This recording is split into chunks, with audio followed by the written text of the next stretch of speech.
Shalom to all. உங்க யாவருக்கும் நான் கிறிஸ்து பிறப்பின் வாழ்த்துக்களை தெரிவித்துக் கொள்கிறேன். Merry Christmas to you all. இந்த கிறிஸ்து பிறப்பின் நாளிலும் நம்முடைய தேவனாகிய கர்த்தர் நமக்கு அவருடைய வார்த்தையை நினைப்பூட்டுகிறார். அதாவது இன்று நமக்கு நம்முடைய தேவனாகிய கர்த்தர் நினைப்பூட்டுகிற அந்த வார்த்தை நம்மை ஆற்றி தேற்றி அரவணைப்பதா மட்டுமல்லாமல் நம்முடைய வாழ்வை ஒரு புது மேன்மைக்குள்ளாக கடந்து செல்ல அது வழிவகை செய்யும். ஏனென்றால் இது நம்முடைய கர்த்தராகிய இயேசு கிறிஸ்து நமக்காக பிறந்த கிறிஸ்துமஸ் தினம்.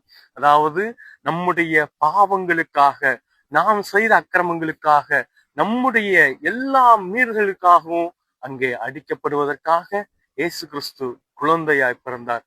இந்த திருநாளிலே நம்முடைய தேவனாகிய கர்த்தர் நினைப்பூட்டுகிற வார்த்தை என்ன அப்படின்னா, இதோ எல்லா ஜனத்துக்கும் மிகுந்த சந்தோஷத்தை உண்டாக்கும் நற்செய்தியை உங்களுக்கு அறிவிக்கிறேன் என்கிறார். அதாவது நம்முடைய கர்த்தராகிய இயேசு கிறிஸ்துனுடைய பிறப்பு நம்முடைய வாழ்விலே ஒரு பெரும் நற்செய்தி. ஏனென்றால் பாவங்களை செய்து அவைகளினுடைய பாரங்களை சுமந்து இளைத்து போய் களைத்து போய் அலைந்து கொண்டிருக்கிற நம்மை பார்த்து தேவன் நமக்கு நற்செய்தி என்கிறார். ஒருவேளை நம்முடைய வாழ்க்கையில நாம் செய்யாத தீமைகளுக்கும், ஒருவேளை பிறர்கள் பேசுகிற வன் சொற்களால் காயப்படுத்தின அந்த வருத்தம் நிறைந்த வாழ்வுக்கும் நம்முடைய தேவனுடைய பிறப்பு விடுதலை அளிக்கிறதா இருக்கிறது. அதான் நமக்கு நற்செய்தி.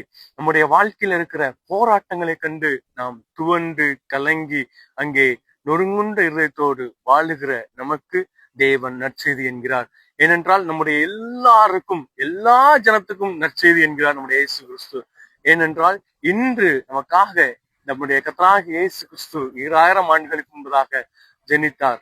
அவருடைய பிறப்பு நம்முடைய வாழ்க்கையில் உள்ள பாடுகள், பாரங்கள், சோகங்கள், கலக்கங்கள், எல்லா தீமையிலின்றும் நம்மை விடுவிக்க போகிறது. எல்லா அக்கிரமங்களிலிருந்தும் நம்மை விடுவிக்க போகிறது. நம்மை பரிசுத்த வான்களாய் பரலோகத்திற்கு பிரஜைகளாய் மாற்ற அவர் அங்கே நமக்காக பிறந்தார். எனவே இந்த கிறிஸ்து பிறப்பின் நாள் நமக்கு நற்செய்தியாய், அவருடைய பிறப்பு நமக்கு நற்செய்தியாய் மாறி நம்முடைய வாழ்வு சுகிர்த்திருக்க, செழித்திருக்க நாம் அவருடைய நன்மையை பெற்றுக்கொள்வோம். நம்முடைய கர்த்தராகிய இயேசு கிறிஸ்துவே நமக்கு நற்செய்தி. அவரே நம்முடைய வாழ்வுக்கு ஒரே ஒரு நற்செய்தி. நாம் செய்த பாவங்கள் எல்லாவற்றிலும் நம்மை விடுவிக்கப் போகிற நற்செய்தி. எனவே அவருடைய வார்த்தையை விசுவாசிக்கிறவர்களாய் இந்த கிறிஸ்து பிறப்பின் நாளை கொண்டாடுவோம். தேவன் தாமே நம்மை ஆசீர்வதிப்பாராக. God bless you all.